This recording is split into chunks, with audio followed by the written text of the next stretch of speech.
On the news tonight, Senate harps on preventive measures against flood. Commend President Tinubu on disaster relief fund. And in fact, by the time the water drains from the northern part of the country, it will settle in the south. Gender representation suffers setback in Kogi State. You see, even the National Assembly have not come up with a law making it compulsory for private people to take minimum of number. It's only disability that has that one. Plus, House of Representatives push for tracking of ransom payments. This motion is referred to the Committees on Defense, Army, Police and National Security for further legislative action.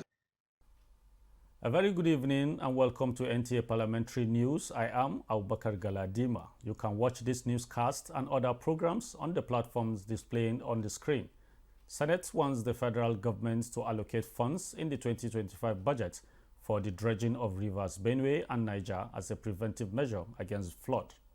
National Assembly correspondent Lami Ali reports that the legislators, while commending President Bola Tinubu for setting up the Disaster Relief Fund, made a call for a comprehensive action plan to tackle recurring flood disaster in Nigeria.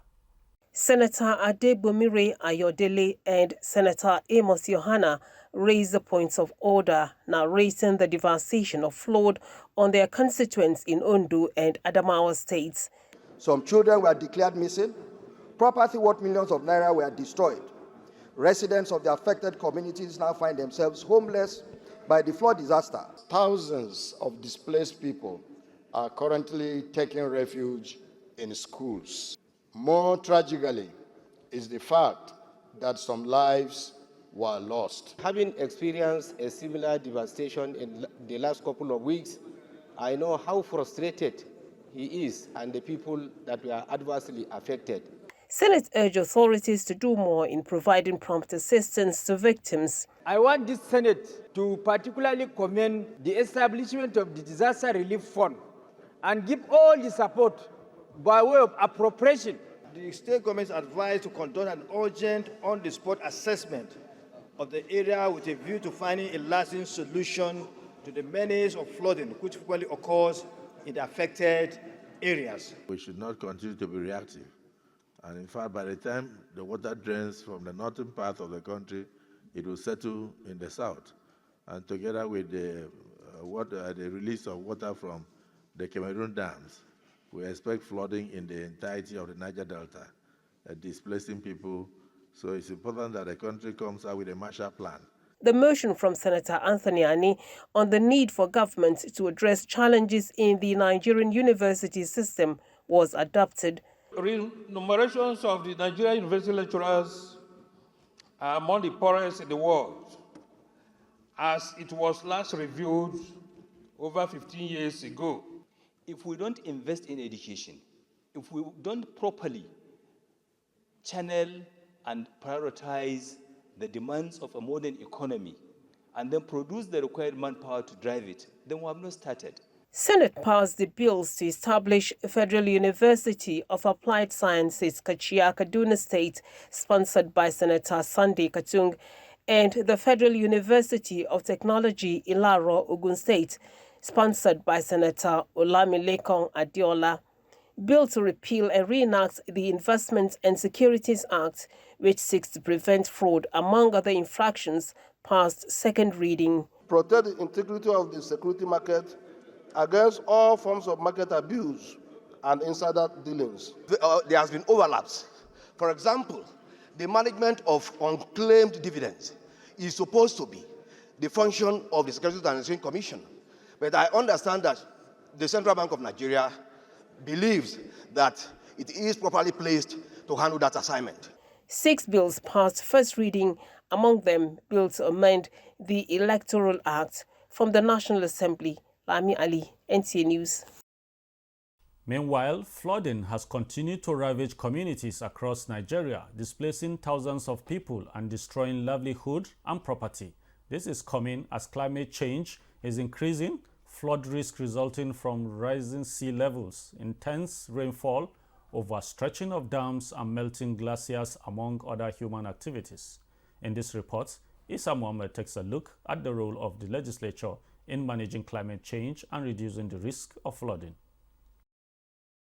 No doubt, Nigeria in recent times suffered consequences of flooding resulting from rising sea level, overstretching of dams, and intensifying rainfall in some states, such as the recent flood disaster in Maiduguri, Borno State. The devastating effects of flooding in Maiduguri and its environs calls for urgent search for solutions by stakeholders. To mitigate future occurrence, relevant authorities and stakeholders have begun to come up with precautionary measures and solutions such as transition to renewable energy, implementing sustainable agricultural practice, protecting and restoring forests, encouraging tree planting, promoting energy efficiency, and implementing effective waste management. Nobody needs to tell us whether it is from desertification that is racing down this way at a very high speed, or the drought, the drying up of Lake Chad, or how all these things have combined to contribute to insecurity through displacement, forced migration, and all that. These things are real and we are experiencing them. So all hands must be on deck to be able to accomplish this. Another effort was the Abuja Declaration by African Network of Parliamentarians on climate change, with the focus on strengthening the role of parliaments of national and international on climate change commitments in Africa. Nigerian representative to the Abidjan Declaration, Dr. Ahmed Adamu Saba, said the convention has provided a continental framework for a collective action and enhanced cooperation in addressing climates. Recently, we have drought. Presently, flood that affect the common people. All these things are negative aspects of the climate change. When it comes, where do they run to? Who's going to give the support? And so also about the carbon emission. That is how to manage the carbon emission, how to invest, how investors will come and invest on carbon emission. The focus is geared towards achieving environmentally sustainable and climate-resilient economies and communities in Africa and Nigeria. Stakeholders believe that by domesticating Abidjan Declaration with urgent need to work together to enhance sustainable environments, natural resources management, and commitments, flood risks and climate change threats will be reduced. In Abuja, Issa Muhammad, NTA News.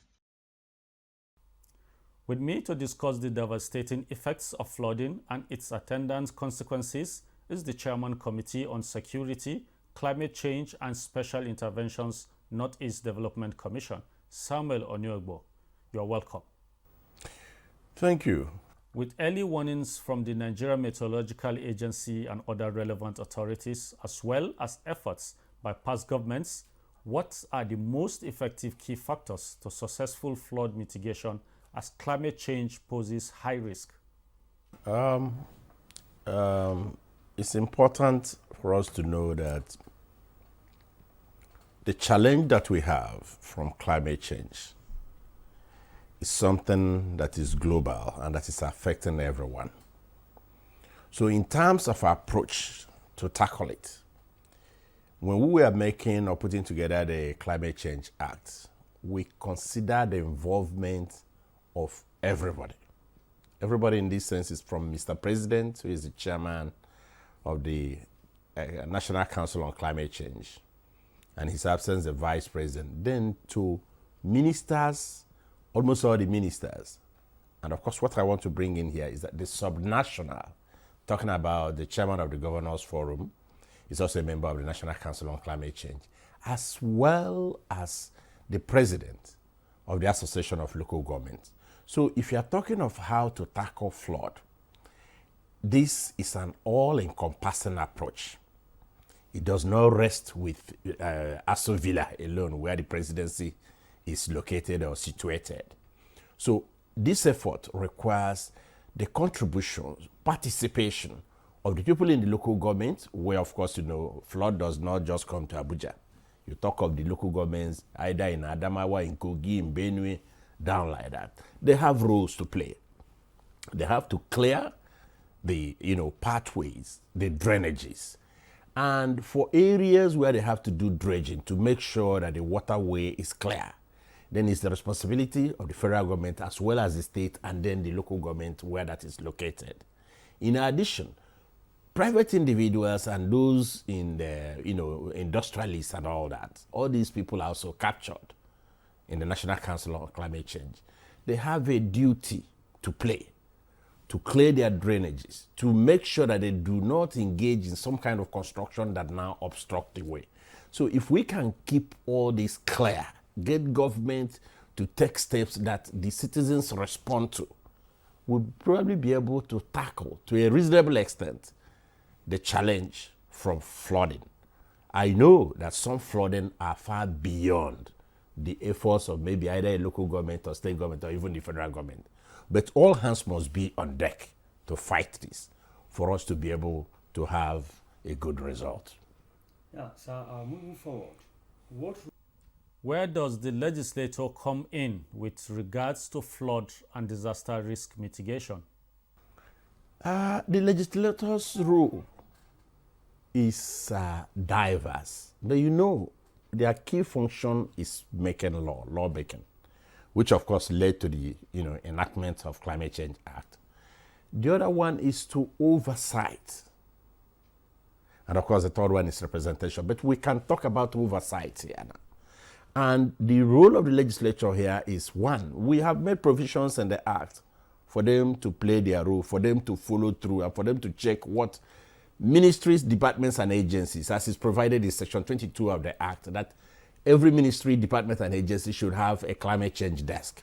It is the responsibility of the legislature now to check in these MDAs to know whether they have climate change, because it's when you have a climate change desk, an officer or a director, that they'll be able to come up with ideas, plans on what that ministry in particular can do and what they can advise even the ministries in the states, to do.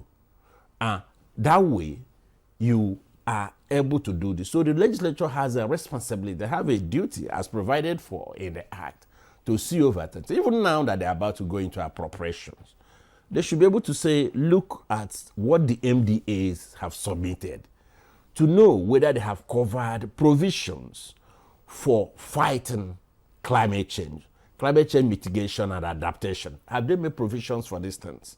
And if they have not, then the legislature, as it is in a few other countries, they have a responsibility to tell the MDAs, you have not done this and your budget cannot pass. So they have a duty, and that duty is the one that cannot be sacrificed.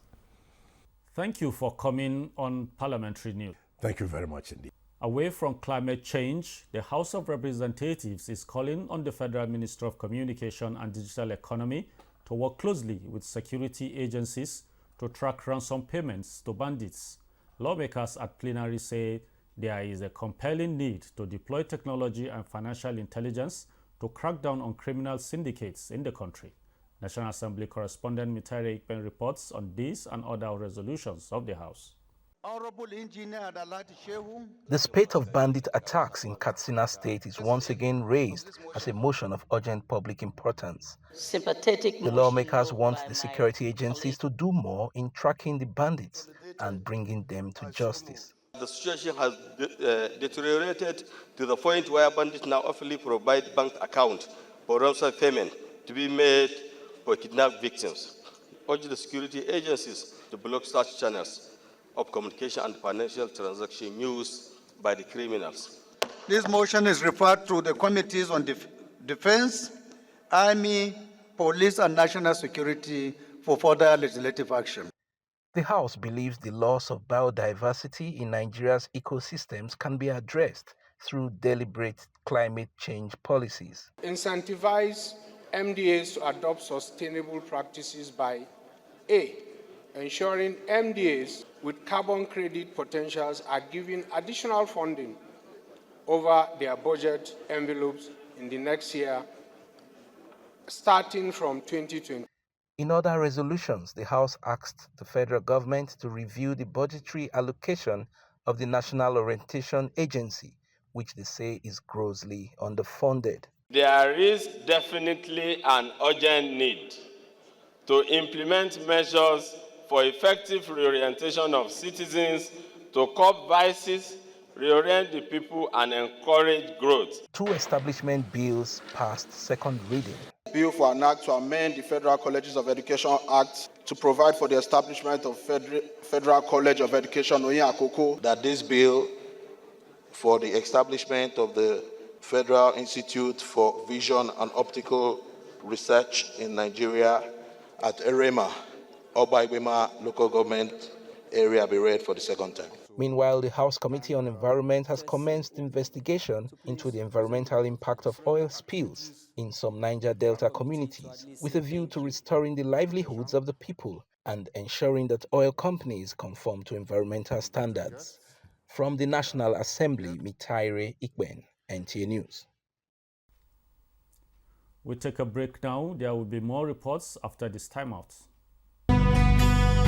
Are you looking for a short channel to make your business, goods and services go viral? Look no further, as NTA Parliament is your short channel. Take advantage of our wider reach and advertise your products and services on NTA Parliament DSTV channel 370, GoTV channel 126, StarTimes channel 306, and Free TV channel 706. For more inquiries, contact the Marketing Department, NTA Parliament, NTA Headquarters Area 11 Garki Abuja, or call these numbers 080-383-40464 or 080-770-78055. NTA Parliament, strengthening Nigeria's democracy. You're onto NTA Parliamentary News, reaching you from Nigeria's capital city. You can follow the platforms on the screen for updates and other programs. The Senate Committee on Capital Market has commenced oversight of Nigeria's capital market financial integrity, visiting the Investment and Securities Tribunal and the Securities and Exchange Commission. Ignatius Uko reports. The Senate Committee on Capital Market, led by its chairman, Senator Osita Izunaso, arrived at the headquarters of the Securities and Exchange Commission with one goal in mind: ensuring that Nigeria's capital market remains vibrant, transparent, and catalyst for economic growth, and to measure the pulse of a market that beats at the heart of the nation's economy. The committee sought to unravel the threads of regulation, sought clarity, transparency, and above all, the promise of growth for all who wishes to invest. Since our assumption of office, we have reduced the time to markets, which is a significant element in companies coming to the market. Commend you and your team, particularly this issue of municipal bond development. I'm sure that most people do not know that local governments can issue bonds. Most people don't know. So SEC really have to do a lot of enlightenment programs. Within the halls of the Securities and Exchange Commission, conversations such like the stock market itself, touching on reforms, stability, and the hopes of creating a sanctuary for both local and foreign investors. At the Investment and Securities Tribunal, the narrative shifted. Justice for capital market disputes, swift and certain, was the focus on the special tribunal established in 2007. Because of that budgetary constraint, regrettably, this tribunal has not been able to even train its members. Your cry of underfunding is well noted here. We have decried this envelope budgeting system. I urge the tribunal to continue to uphold the highest standard of integrity, professionalism, with a view to building and sustaining the investors' confidence. In their discussions, there was an undertone of urgency, a shared understanding that the market's integrity hinges on swift conflict resolution. Ignatius Nkwo, NTA News. Gender representation in both the private and public sector of Kogi State has suffered a setback following the withdrawal of a bill to that effect before its second reading at the State House of Assembly. The decision followed deliberations by lawmakers after a motion raised by the Deputy Speaker, Comfort Ojuma Nwochiola, representing Abaji constituency. Jacob Sani reports that the proceedings were observed by PhD students from the Federal University Lokoja who were on a study tour.